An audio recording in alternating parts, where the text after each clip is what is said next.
Filipino 4, Quarter 2, Week 6, Matatag Curriculum. Nilalaman, tekstong naratibo, kwentong bayan, ang mahiwagang singsing, mga katangian ng kwentong bayan, paggamit ng mga bahagi ng pandiwang perpektibo sa pagpapahayag. Para sa unang araw, balik-aral, sagutin ang mga sumusunod na tanong. Ano ang pangkalahatang tawag sa mga tekstong nagsasalaysay tulad ng anekdota? Mahusay, ito ay naratibo. Anong tekstong naratibo ang nagsasalaysay ng sariling karanasang maaaring malungkot o masaya? Tama, ito ay anekdota. Ano ang layunin ng tekstong naratibo? Magaling. Ang layunin nito ay magsalaysay. Anong teksto ang may layuning maglahad? Mahusay, ang teksto na may layuning maglahad ay tinatawag na impormatibo. Ano-ano ang mga bahagi ng isang tekstong pasalaysay? Tama, ang mga bahagi ng isang tekstong pasalaysay ay simula, gitna, at wakas. Anong teksto ang naglalahad ng mahahalagang tala tungkol sa buhay ng isang tao? Tama, ito ay tinatawag na talambuhay. Ano ang tawag sa araw-araw na tala ng mga pangyayari sa buhay ng isang tao? Mahusay, ito ay tinatawag na tala-arawan. Paano mo maibabahagi ang iyong karanasan o karanasan ng ibang tao? Magaling, sa pamamagitan ng pagkwento o pagsasalaysay. Anong bahagi ng teksto ang nagsasalaysay sa mga pangyayaring naganap sa anekdota? Tama, ito ay gitna. Maaari rin bang maging naratibo ang tulang pambata? Magaling, maaaring maging naratibo ang tulang pambata. Ating babasahin ang isang halimbawa ng kwentong bayang pinamagatang Ang Mahiwagang Singsing na naglalahad ng karanasan ni Edwin tungkol sa pagtrato niya sa mga hayop. Narito ang mga ilang katanungan. Paano trinato ni Edwin ang mga hayop? Ano ang naging bunga nito sa kanyang pamilya? Batay sa pamagat ng kwentong bayan, mayroon ba kayong iniisip na kasagutan? Masasagot ang mga tanong na ito pagkatapos mabasa ang kwentong bayan. Ngunit bago iyan, may alam ka bang mga sikat na kwento sa inyong komunidad? Maaari mo bang ikwento ito? Bahagi ng kultura ng mga Pilipino ang pagkukwento. Ito ay karaniwang nangyayari sa pagitan ng mga magulang at mga anak, mga lolo o lola at mga apo, mga magkakaibigan o mga magkakamag-anak. Ang kwentong bayan ay isang uri ng panitikang nagpapahayag ng mga alamat, mito at mga kwento na nagmula sa tradisyon ng mga pamayanan o tribo. Karaniwang ipinapasa ito mula sa isang henerasyon patungo sa susunod sa pamamagitan ng pasalitang paraan. Ang mga kwentong bayan ay naglalaman ng mga karanasan, aral sa buhay, kaugalian, paniniwala, at mga kaganapan na may mahalagang papel sa kultura ng isang lugar. Halimbawa ng kwentong bayan ay ang kwento ng Si Malakas at si Maganda, na nagpapaliwanag ng pinagmulan ng mga tao sa Pilipinas, o ang alamat ng pineapple o pinya, na nagtuturo ng aral tungkol sa pagiging masipag at mapagpasensya. Aksyon agad. Sa hudyat na aksyon, agad na isakilos ang mga salita o lipon ng mga salitang may salangguhit. Unang bilang, hinaplos-haplos ni Eva ang kanyang kamay na naipit. Pangalawa, napatulala ako dahil sa masamang balita. Pangatlo, ibuka mo ang iyong bibig at ikaw ay susubuan ko. Pang-apat, dukutin mo ang pera sa bulsa ko dahil masakit pa ang aking kamay. Panglima, nabigla siya sa narinig kaya hindi siya nakakibo. Para sa ikalawa hanggang ikatlong araw. Pagbabasa ng kwentong bayan. Ang Mahiwagang Singsing, isang kwentong bayan. Ang author, Anonymous. Ulila na sa ama si Edwin. Hikahos ang buhay nilang mag-ina, pagkat wala namang pera at pag-aaring naiwan sa kanila ng yumaong ama. Malaki ang pagnanais nilang mag-ina na makaahon sa kahirapan. Ibig nilang magsimula ng negosyo, ngunit saan sila kukuha ng puhunan? Ano sa palagay nyo ang gagawin ng mag-ina upang magkaroon sila ng puhunan sa pagnenegosyo? Tama, maaaring maghanap ang mag-ina ng ibang paraan upang makalikom ng pera o makakita ng trabaho upang makapagsimula ng negosyo at makaraos sa kanilang kahirapan. Pagkaraan ng ilang buwan, naglakas loob silang mangutang kay Mang Rico, ang mayaman nilang kapitbahay. Itinanong ni Mang Rico kung anong ari-arian nila ang maaaring maging sangla. Nagkatinginan na lamang ang mag-ina. Hindi sila makakibo pagkat wala silang anumang ari-arian.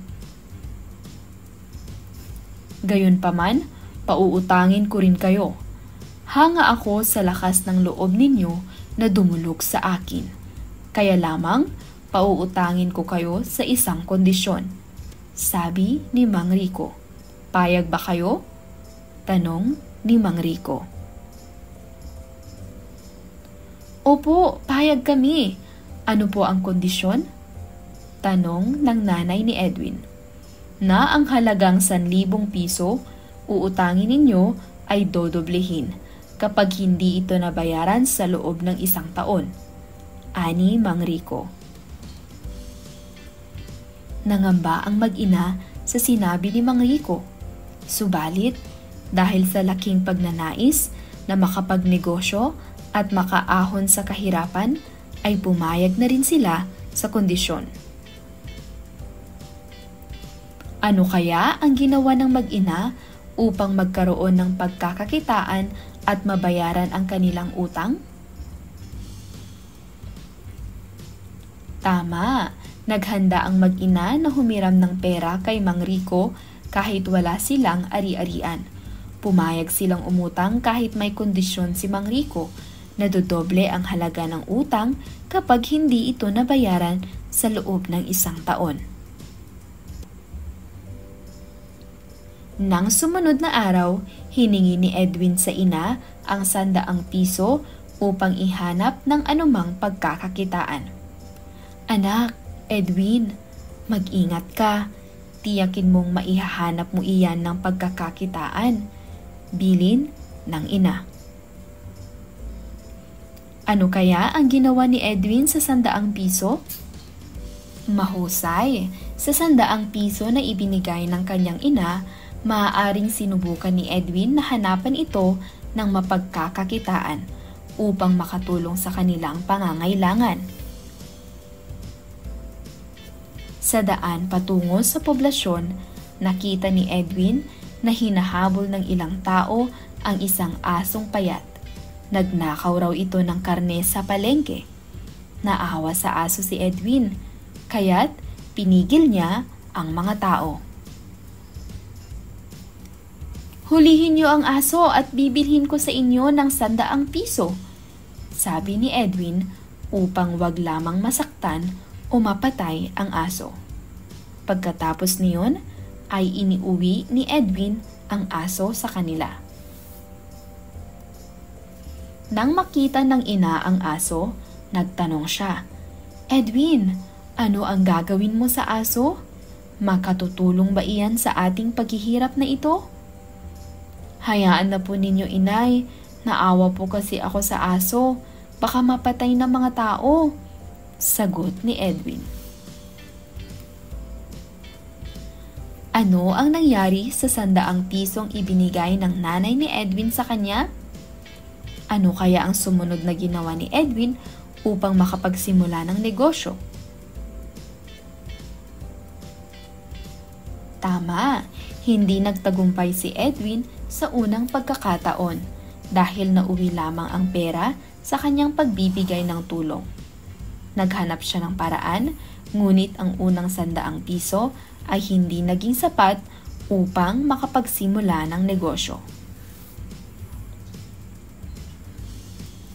Kinabukasan, humingi na naman si Edwin ng 100 piso. Pumunta siya sa palengke. Nakita niya roon ang galit na tindera at halos patayin ang pusang inaakalang kumain ng baong ulam ng tindera. Naawa si Edwin sa pusa.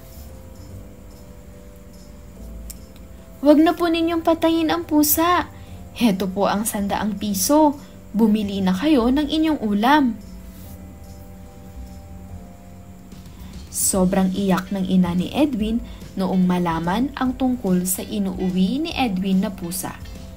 Unti-unting nauubos ang perang hiniram nila na walang nangyayaring makapag-aahon sa kanila sa hirap. Nagtagumpay ba si Edwin sa pangalawang pagkakataon? Magtatagumpay na kaya siya sa susunod?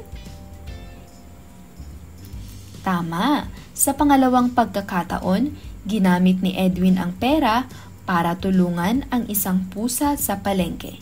Hindi ito nakatulong sa kanilang paghahanap buhay, kaya't hindi nagtagumpay si Edwin.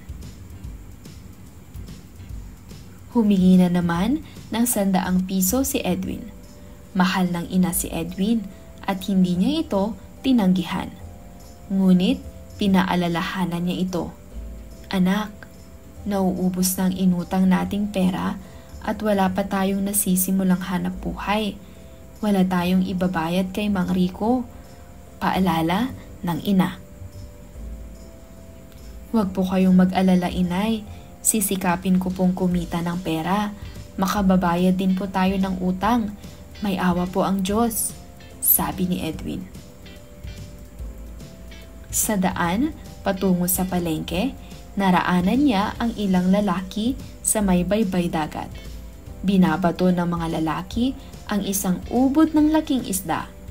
Naawa si Edwin sa isda, kaya nakiusap si Edwin sa mga tao na wag nang saktan ang isda at babayaran niya ito ng 100 piso. Ano ang nangyari sa pangatlong pagkakataon ni Edwin na maghanap ng negosyo? Ano sa palagay niyo ang mga sumunod na nangyari? Tama, sa pangatlong pagkakataon, nakatulong si Edwin sa isang isda at isang aso. Naging mabait at maawain siya sa mga hayop. Ngunit, hindi pa rin ito nakatulong sa kanilang negosyo o sa pagbabayad ng utang.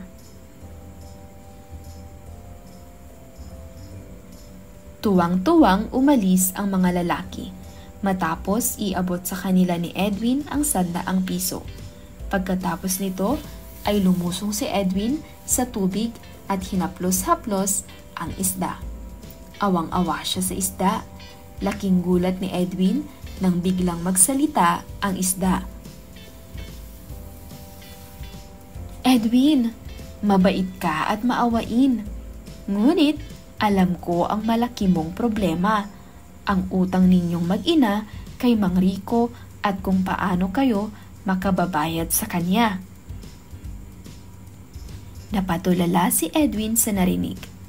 Huwag kang matakot, Edwin. Ibuka mo ang aking bibig at ipasok mo ang ulo at kamay mo. Dukutin mo ang naroong singsing. Patuloy ng mahiwagang isda. Kung ikaw si Edwin, gagawin mo ba ang sinabi ng isda? Bakit? Ano kaya ang sumunod na nangyari? Narito ang maaaring kasagutan. Kung ako si Edwin, baka magdadalawang isip ako pero gagawin ko ang sinabi ng mahiwagang isda para matulungan ang aming pamilya. Natatakot man ay ginawa rin ni Edwin ang iniuutos ng mahiwagang isda. Nakuha nga niya ang singsing. Humiling ka, Edwin, sa singsing. Utos pa ng isda. Totoo kayang maibibigay ng singsing ang anumang kahilingan ni Edwin? Ano sa palagay mo ang unang hiniling ni Edwin? Kung ikaw si Edwin, ano ang hihilingin mo? Narito ang maaaring maging kasagutan. Marahil, ang unang hihilingin ni Edwin ay makaalis sila sa kahirapan at magkaroon ng sapat na pagkain para sa kanilang pamilya. Humiling si Edwin ng maraming pagkain at biglang lumitaw ang marami at ubod ng sasarap na pagkain. Tuwang-tuwang kinain ni Edwin ang mga pagkain. Oh, naniniwala ka na ba, Edwin, sa mahiwagang singsing? Tanong ng isda. Opo, kaibigang isda. Maraming salamat po. Paano ko kayo magagantihan sa ibinigay ninyong mahiwagang singsing? Tanong ni Edwin. Hilingin mo sa mahiwagang singsing na lumaki ang tubig upang ako'y muling makabalik sa laot ng dagat. Sabi ng isda. Sinunod ni Edwin ang payo ng isda. Lumaki ang tubig at lumangoy ng papalayo ang isda. Nang hindi na matanaw ni Edwin ang malaking isda, halos patakbo na siyang umuwi upang ibalita sa ina ang magandang nangyari. Kung ikaw si Edwin, paano mo sasabihin sa iyong nanay ang tungkol sa mahiwagang singsing? Ano kaya ang nangyari sa mag-ina simula ng araw na iyon? Bakit? Narito ang maaaring maging kasagutan. Kung ako si Edwin, sasabihin ko sa aking ina ang tungkol sa mahiwagang singsing at ipapakita ko kung paano ito gumagana. Magiging masaya ang kanilang buhay simula noon dahil makakaahon na sila sa kahirapan. Humiling ang mag-ina ng pagkain, damit, pera, magandang bahay at sasakyan. Binayaran nila ng 2 doble si Mang Rico sa inutang na pera. Nakaahon ang mag-ina sa kahirapan. Mula noon ay namuhay sila ng tahimik at maligaya. Sa wakas ay lalong maraming tao, hayop at maging mga puno at halaman ang nabigyan ng tulong ng maawain at matulunging mag-ina, lalo na si Edwin. Para sa interaksyon, paano trinato ni Edwin ang mga hayop? Ano ang naging bunga nito sa kanyang pamilya? Ayusin ang mga larawan. Ayusin ang mga larawan ayon sa pagkakasunod-sunod ng mga pangyayaring naganap sa kwento.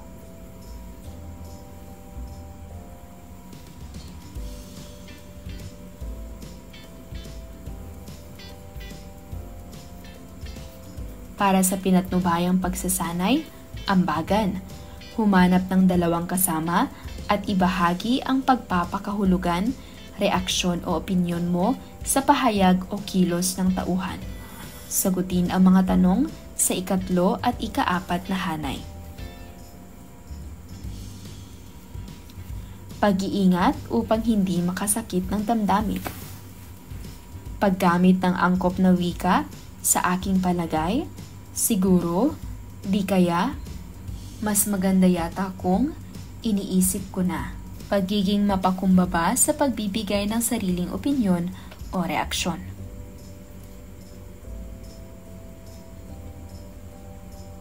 Para sa paglalapat at pag-uugnay, tala kalikasan. Isulat sa grapikong larawan ang sagot mo sa mga tanong.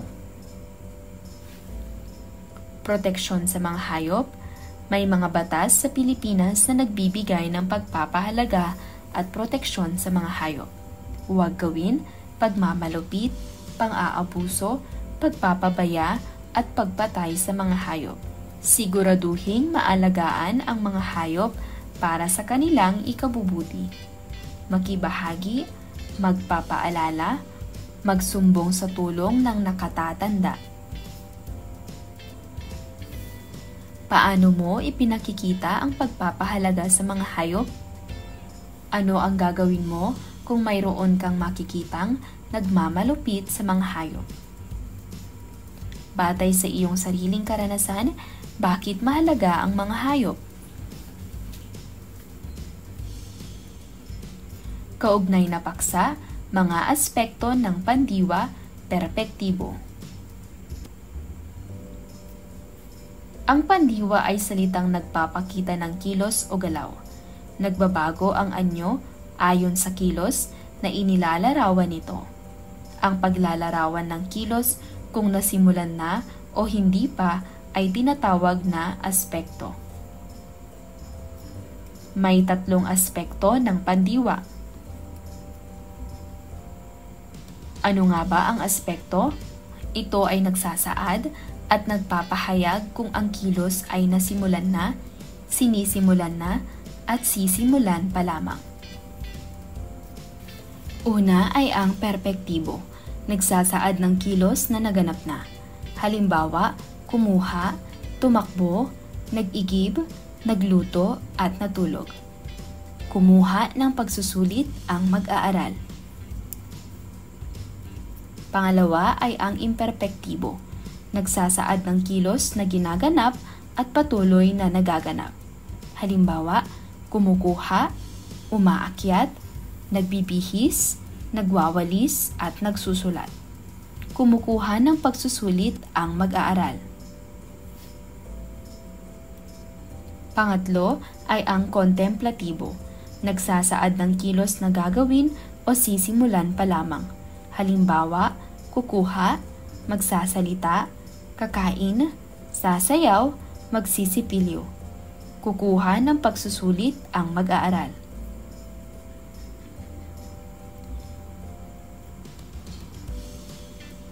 Salitang ugat. Ito ang pinakapayak na anyo ng salita na walang panlapi, tulad ng linis, punas o kain. Panlapi, mga bahagi ng salita na idinurugtong sa salitang ugat upang baguhin ang kahulugan o anyo ng salita, tulad ng nag, in, o ka. Katatapos, ito ay anyo ng pandiwa na nagpapahayag ng kakalipas lang na kilos. At pawatas, ito ay anyo ng pandiwa na ginagamit kapag hindi pa tiyak o wala pang panahon na ipinapahayag ang kilos, karaniwang may panlaping mag o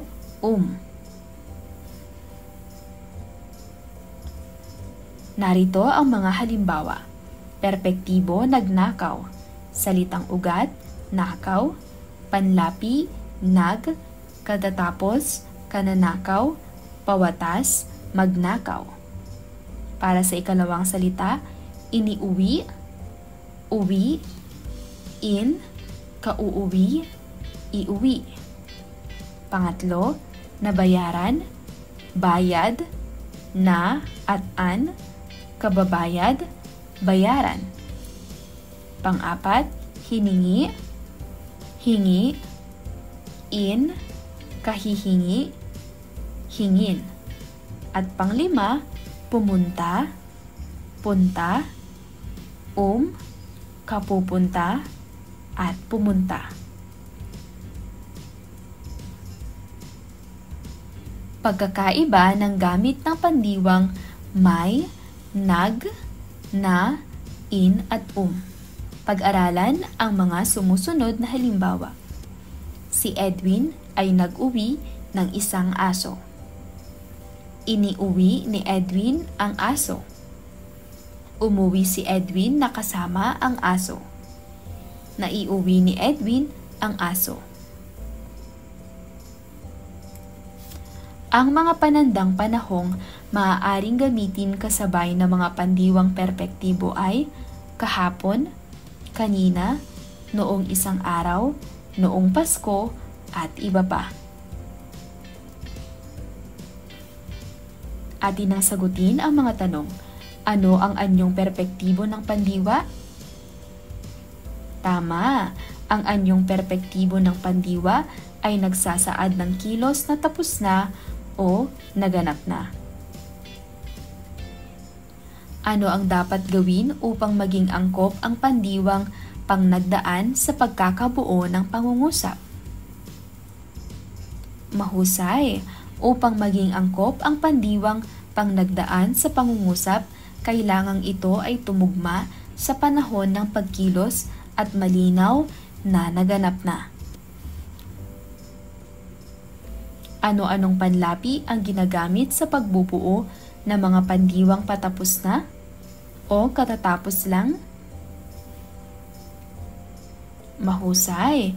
Ang mga panlaping ginagamit para sa pandiwang tapos na ay nag, in, at na. Halimbawa, naglinis, kumain, sinulat. Sa katatapos lang ginagamit ang ka, at, ka.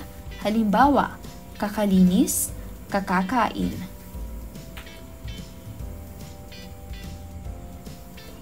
Kailan ginagamit ang anyong katatapos? Tama! Ginagamit ang anyong katatapos kapag nais ipahayag ang kilos na kakalipas o bagong nangyari lamang. Ano-anong nagsasaad ng panahon ang maaaring gamitin sa mga pandiwang tapos na o katatapos lang? Tama! Maaaring gamitin ang mga salitang tulad ng kanina, kahapon, kakalipas lang, at kamakailan upang ipakita ang panahon ng kilos na katatapos lang o naganap na. Para sa pinatnubayang pagsasanay, Lara Kwento.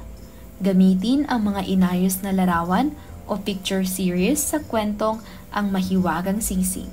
Bumuo ng magkasunod-sunod na pangungusap tungkol sa mga larawan. Gamitin ang mga pandiwang perpektibo. Gawin ito sa paraang pasulat. Para sa ika-4 na araw. Kilalanin at gamitin ang pandiwang perpektibo. Basahin ang sumusunod na tekstong naratibo. Tukuyin ang mga pandiwang perpektibong ginamit sa unang talata, sa ikalawa hanggang huling talata.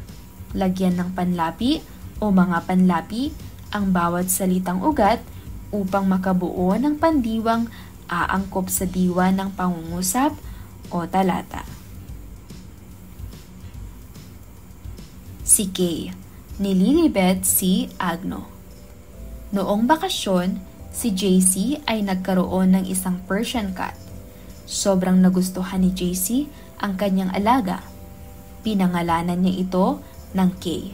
Binilhan din niya ito ng pagkain, cat litter, at higaan. Binigyan din niya ng laruan ang kanyang pusa.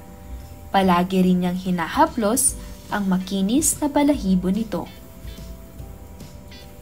Isang araw, hindi agad uwi sa bahay ang pamilya ni JC. Pasyal kasi sila sa malayo. Isip ni JC si Kay at masyado siyang alala. Baka gutom na ngayon si Kay. Sabi niya sa kanyang sarili. Gabi na nang dating sila sa bahay. Agad-agad natawag ni JC si Kay. Ngiyaw naman ng malakas ang kanyang alaga. Halatang gutom na siya. Bigyan siya kaagad ni JC ng pagkain at tubig at kain naman agad ito ni Kay. Sorry Kay, at gutom ka, sabi ni JC habang hinahaplos ang kanyang pusa.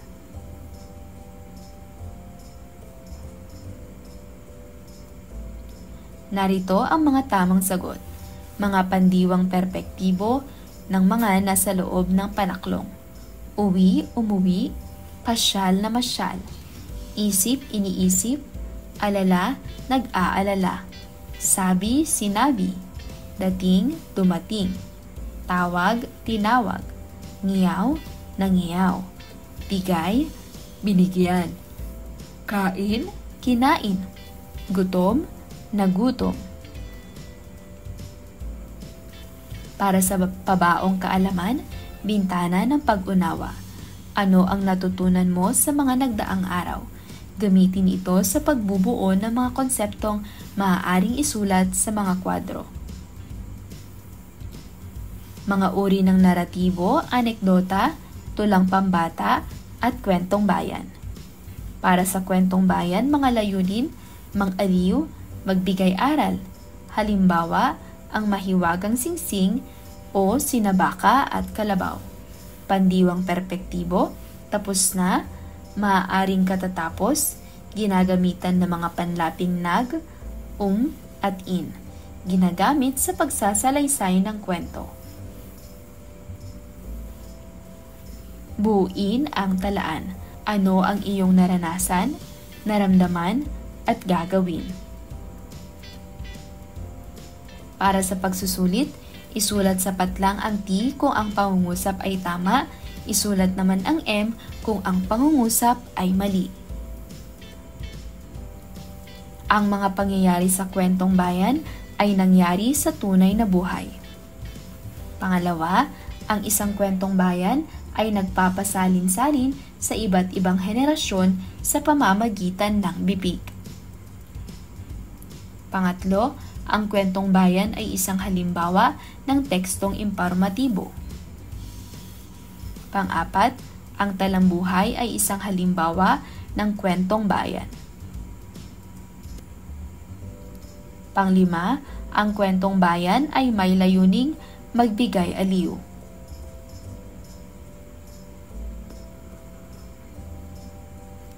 Narito ang mga tamang sagot sa unang bilang, M. Dahil ang mga pangyayari sa kwentong bayan ay hindi palaging nangyari sa tunay na buhay. Kadalasan ay kathang-isip lamang ang mga ito. Pangalawa ay T. Ang isang kwentong bayan ay nagpasalin-salin sa iba't ibang henerasyon sa pamamagitan ng bibig. Pangatlo, M. Ang kwentong bayan ay isang halimbawa ng tekstong naratibo, hindi impormatibo. Pang-apat, M. Ang talambuhay ay hindi halimbawa ng kwentong bayan. Ito ay tungkol sa buhay ng isang tunay na tao. At pang-lima, T. Ang kwentong bayan ay may layuning magbigay aliw at aral. Kumpletuhin ang talaan.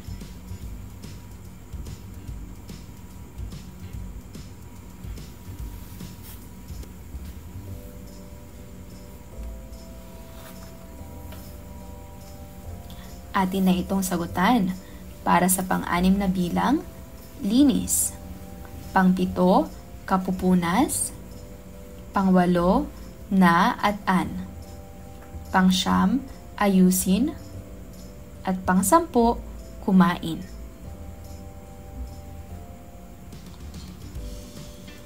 Basahin ang talata.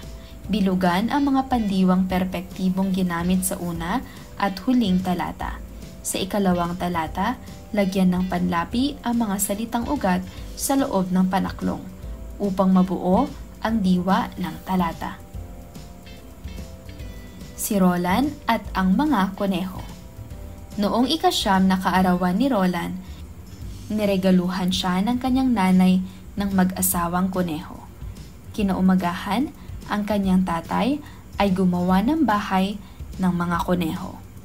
Tuwang-tuwa si Roland. Matagal na niya kasing gustong magkaroon ng alagang kuneho. Sa sumunod na araw, patlang linis na ni Roland ang lugar sa kanilang bakuran kung saan ilalagay ang mga kuneho. Pagkatapos ay agad siyang patlang tanim ng kangkong sa kanilang bakuran upang mayroon silang pagkain. Patlang, usap, din niya ang kapitbahay nilang tindera sa palengke upang hingin na lang niya ang mga tira-tirang gulay mula sa mga paninda niya. Patlang, bisita, rin niya ang mga kuneho upang masiguradong ligtas ang mga ito. Madaling patlang, laki ang mga kuneho ni Roland. Pagkaraan ng ilang buwan, nanganak ng 4 ang babaeng kuneho ni Roland. Sobra siyang nasiyahan, lalo pa niyang pinagbuti ang pag-aalaga niya sa mga kuneho. Mas marami na kayo ngayon, kaya dapat ay mas masipag pa ako para maalagaan ko kayo ng mabuti. Sabi ni Roland. Narito ang mga tamang sagot. Niregaluhan, gumawa. Nilinis, nagtanim, kinausap, binisita, at lumaki. At para sa huling talata, nanganak, nasiyahan, at pinagbuti. Para sa takdang aralin, kasama ang iyong pamilya, panoorin sa YouTube ang kwento ni Agno tungkol kina Baka at Kalabaw. Ito ay mapapanood sa link na ito. Sagutin ang mga tanong. Naniniwala ka ba sa kwentong napanood mo tungkol kina Baka at Kalabaw? Bakit kaya nagkaroon ng ganito ang mga kwento? Bakit kaya magkakaiba ang mga salaysay tungkol sa balat ni Baka at Kalabaw? Maganda ba ang pagbabasa o pakikinig sa mga kwentong bayan? Bakit?